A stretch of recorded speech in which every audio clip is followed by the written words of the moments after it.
Hello guys welcome to फेरि पनि मेरो मिनी ब्लगमा चाहिँ गाइज आज चाहिँ म पुलको भ्यूहरू देखाउँछु। सो हामी चाहिँ यहाँबाट मार्केट जान लागेको छौँ एन्ड सी गाइज पुलको भ्यू चाहिँ यस्तो थियो होइन। अनि टक्क लगाएर हामी चाहिँ यहाँबाट जान्छौँ पुल क्रस गरेर पारिबाट मार्केट जानुपर्ने हुन्छ। यहाँ चाहिँ एउटा माछा पनि देखेको थियो।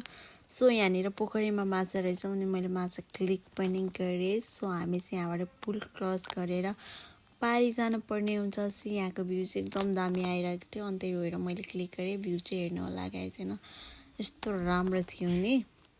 सो पुलबाट जाँदा जाँदा गाइज हामी चाहिँ फाइनली पुगिसक्यौँ। पुल पारी पुगेर पनि हामी चाहिँ यहाँबाट अब जानुपर्ने हुन्छ। सबैजना ग्रुपहरू अगाडि जाँदैछौँ। मैले चाहिँ भिडियो बनाउँदै क्लिक गर्दै जाँदै थियौँ। सो हामी चाहिँ यहाँबाट हिँडेर चाहिँ सबैजना ग्रुपहरू अगाडि थियौँ। सो बाटोको भ्यूहरू चाहिँ यस्तो थियो गाइस, राम्रो थियो अनि त्यही भएर मैले चाहिँ क्लिक गरेँ। सो हामी चाहिँ हिँड्दै हिँड्दै जानुपर्ने हुन्छ पेनी मार्केटतिर।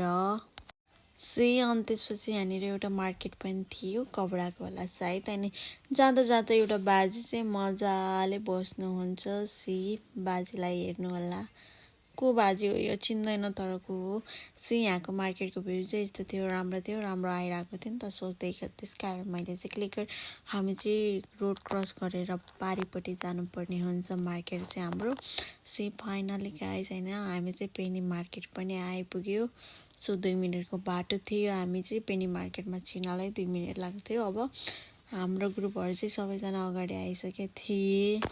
फाइनली गाइज हामी चाहिँ भित्र छिर्नुपर्ने हुन्छ। भित्र छिरेर चाहिँ सबैजनाले आफ्नो बोकेर एउटा लिएर ट्याक्क लाएर सामान लिनुपर्ने हुन्छ सबैजनाले। अनि त्यसपछि यहाँको भ्यू चाहिँ यस्तै थियो होइन। मार्केटको भ्यू चाहिँ राम्रो थियो भनौँ होइन। सबै सामानहरू यहीँ पाइन्छ। यो चाहिँ पेनी मार्केट हो है गाइज।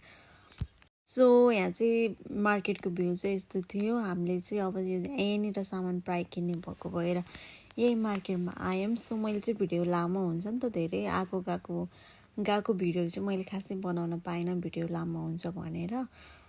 यस्तै हो, हामी चाहिँ बाहिर आएर वेट पनि गऱ्यौँ। मेरो भिडियो चाहिँ लामो हुन्छ भनेर मैले धेरै बनाइनँ होइन। गाइज यस्तै थियो, सबैले माया गर्नु होला, हेरिदिनु होला। Thanks for watching guys.